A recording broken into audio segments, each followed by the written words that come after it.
I agree wholeheartedly that the Wonder Woman movie was awesome, but instead of spending $15 to see it a third time, why don't you take that money and use it for the Cyberwire? Check out patreon.com/thecyberwire to find out how. Qatar remains in bad odor with its neighbors over a recent online provocation. Russia denies any involvement.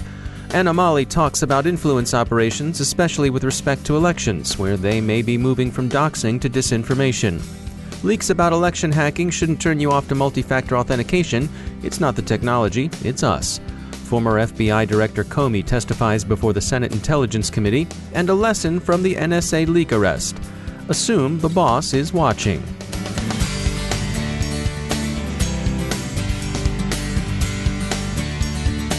A few words to tell you about research from our sponsor, Cylance. Have you heard about Shamoon, the destructive worm that's made at least 2 turns through Saudi Arabia's energy sector? Well, it's also known as Distrack, and Cylance has a full report on it and how it works.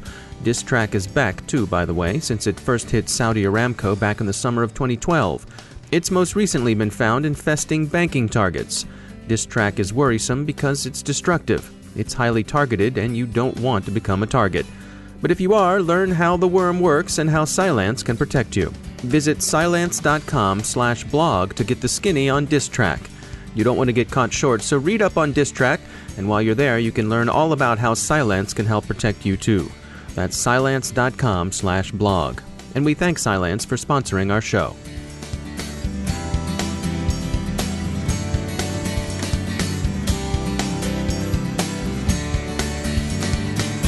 Major funding for the Cyberwire podcast is provided by Cylance. I'm Dave Bittner in Baltimore with your Cyberwire summary for Thursday, June 8th, 2017.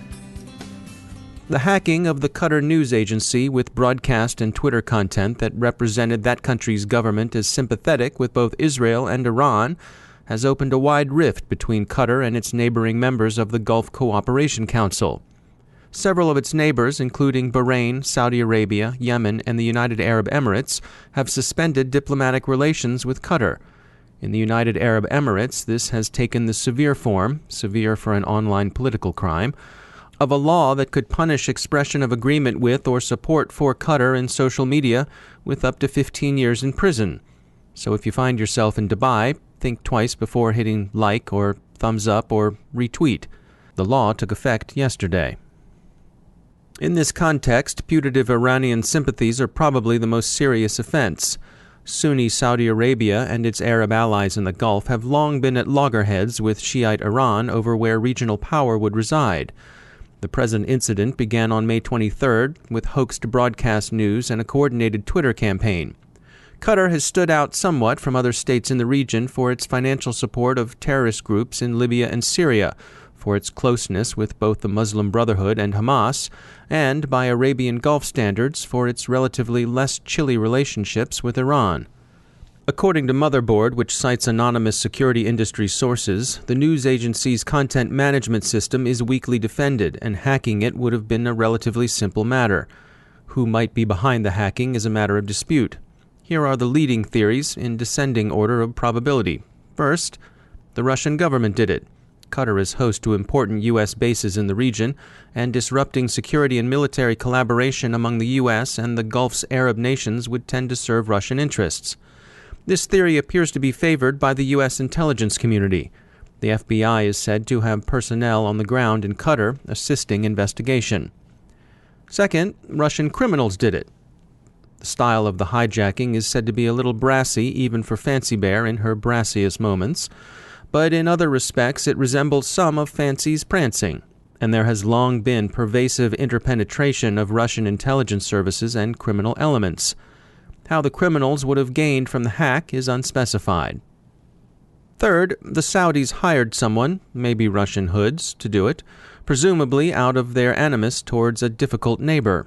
This theory verges on the paranoid, but stranger things have happened. If we had to bet, we'd take door number 1. It's only fair to say that Russian authorities have denied with some heat that they had anything to do with it. In any event, U.S. President Trump has walked back his initial serves them right reaction to the diplomatic rift and has been making increasing efforts to pacify the parties in the dispute. If the Russians indeed are responsible, this would indicate a strategic shift away from simply doxing, what some wags last year called enforced transparency, and toward outright disinformation and provocation. We spoke this morning with Travis Farrell of the security firm Anomali, and a lead investigator in producing that company's report, Election Security in an Information Age, released this week. Farrell noted that in the 2016 U.S. presidential election, the authenticity of the emails taken from the Democratic National Committee and released online wasn't seriously questioned. By the time the same threat actors worked their way into this year's French presidential election, they had begun to fabricate some of the more scurrilous material released about Emmanuel Macron, that election's ultimate winner. Farrell also noted that Macron's campaign, En Marche, was better prepared than the U.S. DNC to counter such disinformation. They expected it. They established honeypots and other time-wasting diversions for attackers, and they were quick to denounce false rumors.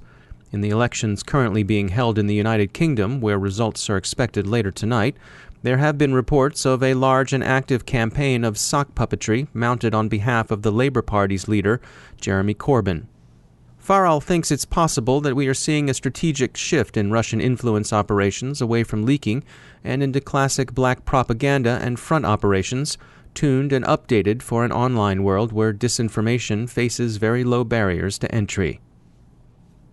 Here in the U.S., the kids are getting out of school and many families are getting ready for summer vacation. Drew Paik is from Authenticate, a supplier of secure virtual browser technology, and he warns travelers to be extra cautious while away from home.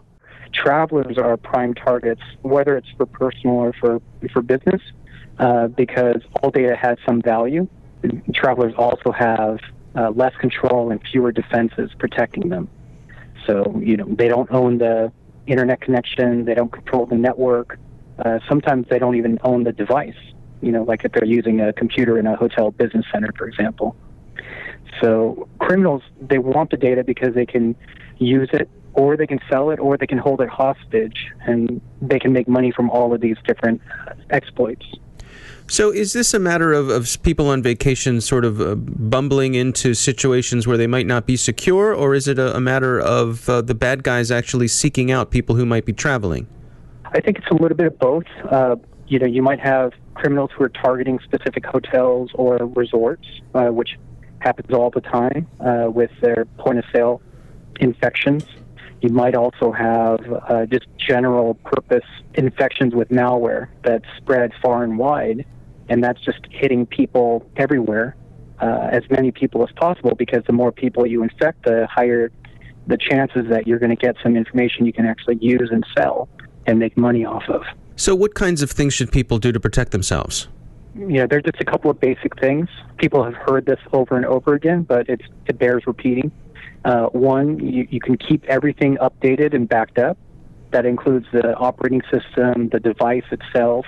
Your web browser is the number one target for hackers and exploits. Any kind of dedicated apps, even on your phone, your mobile apps, those should be updated on a regular basis. This can help limit any damage. The second thing is, if you think about your internet connection, like sending a postcard, would you write something sensitive like your social security number on a postcard? Probably not. So just remember that public Wi-Fi is basically like sending a postcard. It's trivial to compromise. And I think the third thing is to always use an encrypted connection when you're on the internet.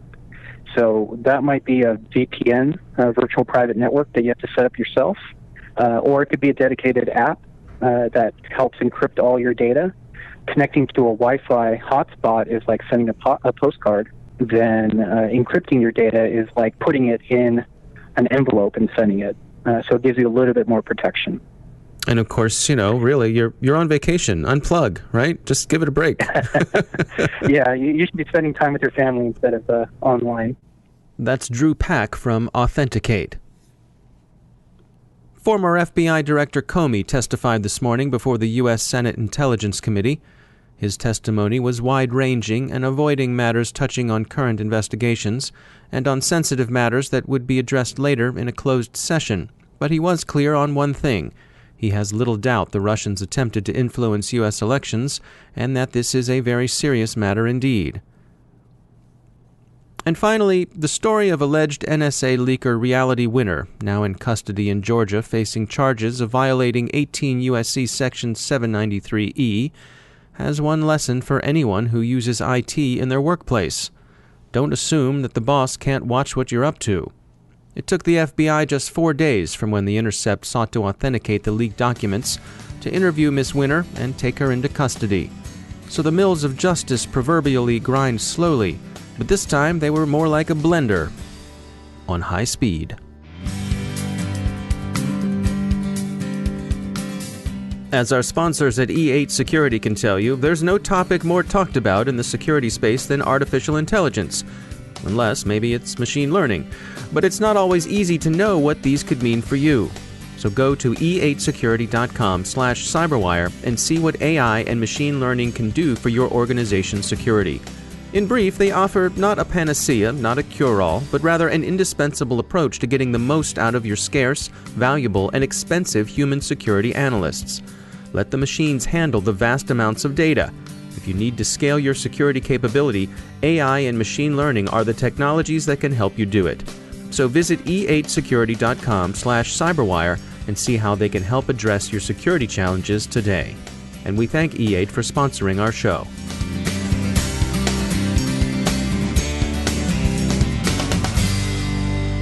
And I'm pleased to be joined once again by Dale Drew. He's the Chief Security Officer at Level 3 Communications. Dale, welcome back. Certainly the state of healthcare security is top of mind for a lot of people, and you wanted to share some statistics from a recent report. So there was a recent study released by HIMSS on sort of the increase in volume and sophistication of security breaches against the healthcare industry. And what this really sort of talked about was, the bad guys are beginning to commoditize your healthcare profile for the purposes of selling that information online. And so a number of attacks are being more and more oriented toward the healthcare environment and really taking that industry by surprise and sort of the shock and awe approach. Some of the key takeaways from that study, which I found to be pretty interesting, were that the employee still becomes the single largest source of threat. About 80% of the respondents said that employee security awareness was sort of the largest loophole with regards to attacks, and that's everything from employees clicking on phishing emails that gain access to the healthcare environment, answering social engineering phone calls, and responding with things like names and passwords or other assets to get in. They also said that about 97% of them said that uptime was of greatest importance to them, which means that we are seeing a pretty significant, I think it's third in the ranking of industries that are being targeted by DDoS attacks. And so the bad guys when the bad guys can't steal identity information, they begin to extort the healthcare industry by launching DDoS extortion attacks and attempting to gain money out of those enterprises. And I'd say the last thing that I thought was surprising is a lot of the healthcare companies still rely on fairly traditional security techniques to be able to protect themselves. And this is everything from trying to protect remote access using fairly basic controls, names and passwords.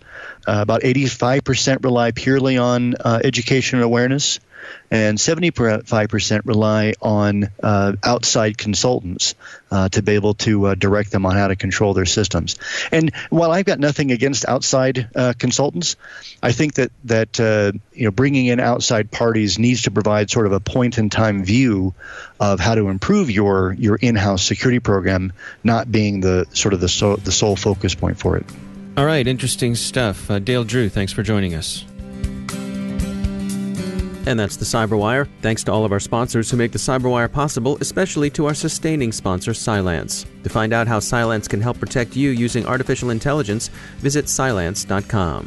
Thanks to all of our supporters on Patreon. Another way you can support the Cyberwire is by leaving a review for our podcast on iTunes. It really is a great way to help other people find our show. The Cyberwire podcast is produced by Pratt Street Media. Our editor is John Petrick. Social media editor is Jennifer Ivan. Technical editor is Chris Russell, executive editor is Peter Kilpie, and I'm Dave Bittner. Thanks for listening.